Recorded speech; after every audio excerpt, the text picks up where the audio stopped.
यमराज से अपने पति के प्राण कैसे वापस ले आई एक पत्नी, महाभारत की कहानी में आता है वट सावित्री कथा का जिक्र। दोस्तों, महाभारत सिर्फ दो परिवारों की आपसी लड़ाई की कथा नहीं है। यह त्याग, तपस्या, साहस, कर्तव्य और मानव विकास के कालक्रम की भी कहानी है।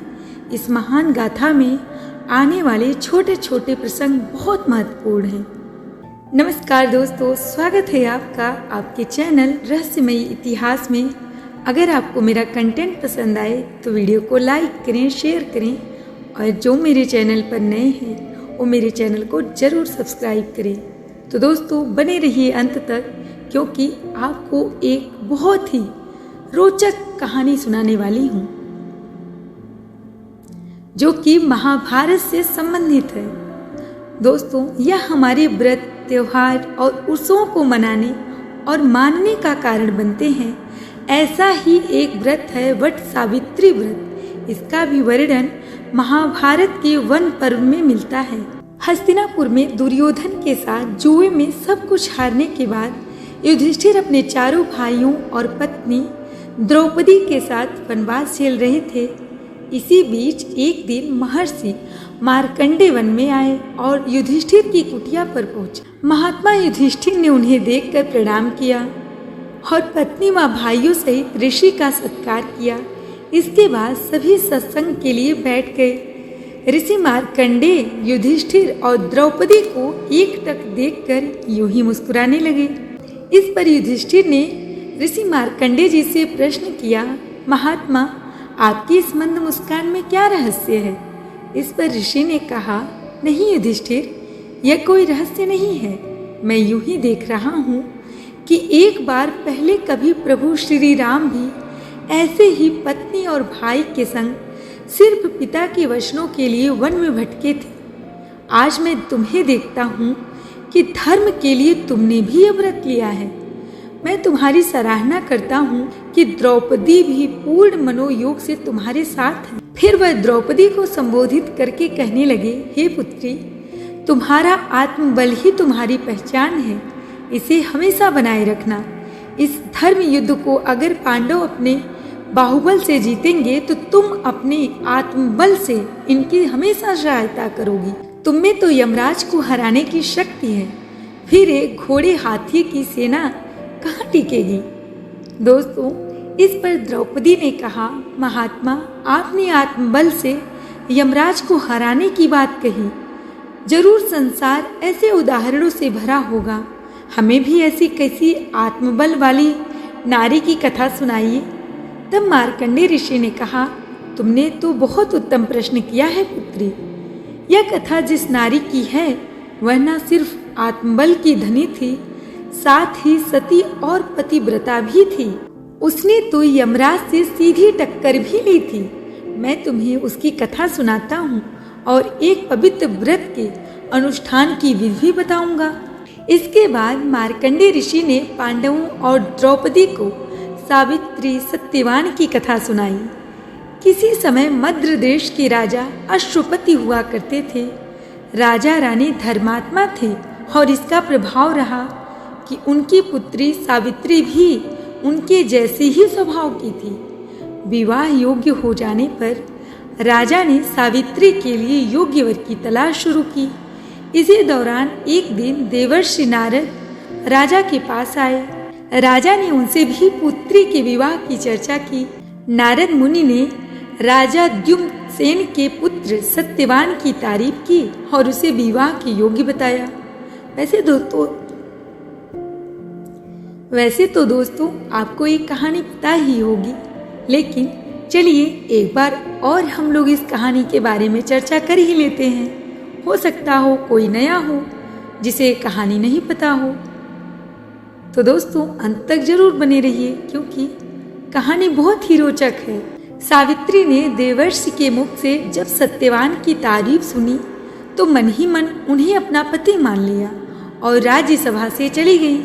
इधर देवर्षि नारद ने आखिरी में बताया कि इस विवाह में एक कष्ट है कि सत्यवान की आयु सिर्फ 1 वर्ष है। यह बात जब बाद में सावित्री को पता चली तो उसने कहा, अब तो कुछ नहीं हो सकता, अब तो मैं उन्हें अपना पति मान ली हूँ, इसलिए मैं इस वचन से नहीं डिग सकती। सावित्री ने अपनी माँ की शिक्षाओं के खंडन का भय दिखाया। वह दृढ़ होकर बोली, सती सनातनी स्त्रियां अपना पति एक ही बार चुनती हैं। इस तरह सावित्री साल्व देश के निर्वासित राजा द्युम्नसेन के पुत्र सत्यवान की गृह लक्ष्मी बनकर तपोवन में आ गई। दोस्तों, धीरे धीरे 1 वर्ष होने को आया। एक दिन जब भीषण गर्मी थी, सावित्री का मन सुबह से ही विचलित था। इस पर जब सत्यवान ने कहा कि वह लकड़ी काटने वन जा रहे हैं, तो सावित्री भी उनके साथ चली आई। आज देवर्षि के बताए अनुसार वही 1 वर्ष पूर्ण होने वाली तिथि है, जिस दिन उनके पति का परलोक गमन होना तय था। तभी तो सुबह से उनका मन विचलित था। सावित्री सत्यवान के साथ ही वन में चली आई थी। अभी सत्यवान आम के पेड़ से लकड़ियां चुन ही रहे थे कि भयंकर पीड़ा और चक्कर आने के कारण वह जमीन पर गिर पड़े। भीषण गर्मी में सावित्री एक विशाल वट वृक्ष के नीचे बैठी थी। पति का सिर उनकी गोद में था और उनकी नींद थी कि टूट ही नहीं रही थी। माथे पर पसीने की बूंदें धारा बनकर चिंता से बनी रेखाओं में बहने लगी थी। वह लगातार पति के सिर पर हाथ फेरते हुए उन्हें उठाने की कोशिश कर रही थी। इन्हीं उलझनों में एक काली छाया सामने आकर प्रकट हो गई। दोस्तों, ये कोई और नहीं, साक्षात यम थे। काल रूपी भैंसी पर सवार यमराज वह सत्यवान की आत्मा को पाश से खींचकर ले जाने वाले थे। और जब वह आत्मा को पाश से खींचकर ले जाने लगे, सावित्री ने फिर भी साहस करते हुए परिचय पूछा, हे देव, आखिर आप हैं कौन और मेरे पति के प्राण क्यों खींच लिए? यम ने परिचय देते हुए कहा कि मैं यमराज हूँ पुत्री।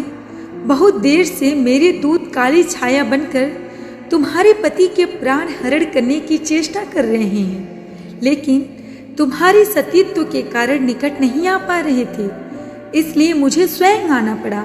इतना कहकर वह चलने लगे। सावित्री को अपने संकट का हल मिल गया था। दोस्तों, इसके बाद यमराज सत्यवान के शरीर में से प्राण निकालकर उसे पाश में बांधकर दक्षिण दिशा की ओर चल दिए। सावित्री बोली, मेरे पतिदेव को जहाँ भी ले जाया जाएगा मैं भी वहाँ जाऊंगी। तब यमराज ने कहा, ऐसा असंभव है पुत्री। तब सावित्री ने देवी सीता का उदाहरण दिया और कहा कि वह भी तो पति संग वन चली गई थी, तो मैं यमलोक भी चलूंगी। या तो आप मुझे भी साथ ले चलें या फिर मेरे भी प्राण ले लें। यमराज प्रकृति के नियम विरुद्ध सावित्री के प्राण नहीं ले सकते थे। उन्हें समझाते हुए कहा, मैं उसके प्राण नहीं लौटा सकता। तू कोई मनचाहा वर क्यों नहीं मांग लेती पुत्री? तब सावित्री ने अपने वर में अपने ससुर की आंखें मान ली। दोस्तों, तब तो सावित्री की चालाकी देखिए। उन्होंने अपने वर में अपने ससुर के आंखें मांग ली। यमराज ने कहा, तथास्तु, लेकिन वह फिर उनके पीछे चलने लगी। वह फिर उनके पीछे चलने लगी। तब यमराज ने फिर उन्हें समझाया और वर मांगने को कहा। उसने दूसरा वर मांगा कि मेरे ससुर को उनका राज्य वापस मिल जाए। दोस्तों, उसके बाद तीसरा वर मांगा, मेरे पिता जिन्हें कोई पुत्र नहीं है उन्हें 100 पुत्र हों। यमराज ने इतना वर देकर सावित्री से कहा, अब तुम लौट जाओ पुत्री। इतना कहकर यमराज चलने लगे। जब वह यमपुरी के नजदीक पहुंचे तो उन्होंने एक बार फिर से घूमकर देखा और देखते हैं कि सावित्री अभी भी उनके पीछे पीछे चली आ रही हैं। यमराज तो बड़े परेशान हुए और बोले, पुत्री, तुम यहाँ तक क्यों आ गई? यहाँ कोई नहीं जा सकता, यह नियम विरुद्ध है। सावित्री अड़िग रही। तब यमराज ने कहा, ठीक है, तुम मुझसे एक और वर ले लो, लेकिन इसके बाद तुम्हें अवश्य लौटना होगा। तब सावित्री ने कहा, मुझे सत्यवान से 100 यशस्वी पुत्र हों। और यमराज ने पीछा छुड़ाने के लिए कह दिया, तथास्तु, ऐसा ही होगा पुत्री।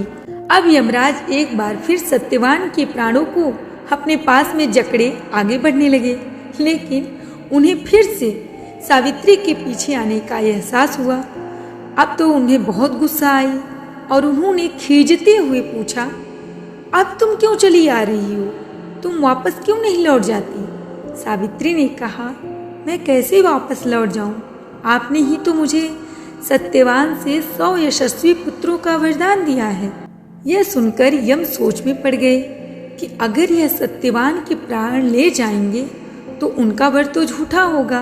तो दोस्तों, सावित्री के साहस, सूझबूझ और उसकी चतुराई के आगे यमराज को भी हार माननी ही पड़ी। तब यमराज ने सत्यवान को फिर से जीवित कर दिया। इस तरह सावित्री ने अपने सतीत्व से पति के प्राण, ससुर का राज्य, उनकी आंखें, परिवार का सुख और पति के लिए 400 वर्ष की नवीन आयु भी प्राप्त कर ली। दोस्तों, इस कथा का विवरण महाभारत के वन पर्व में भी मिलता है। यह संपूर्ण घटना क्रमवट वृक्ष के नीचे घटने के कारण सनातन परंपरा में वट सावित्री व्रत पूजन की परंपरा चल पड़ी। तो दोस्तों, कैसी लगी आपको ये कहानी? हमें कमेंट में ज़रूर बताइएगा। और अगर आपको ये कहानी अच्छी लगी हो तो वीडियो को लाइक करें, शेयर करें और हाँ, मेरे चैनल को ज़रूर सब्सक्राइब करें। तो दोस्तों, मिलते हैं नेक्स्ट वीडियो में एक और रहस्यमयी कहानी और जानकारी के साथ। तब तक के लिए नमस्कार।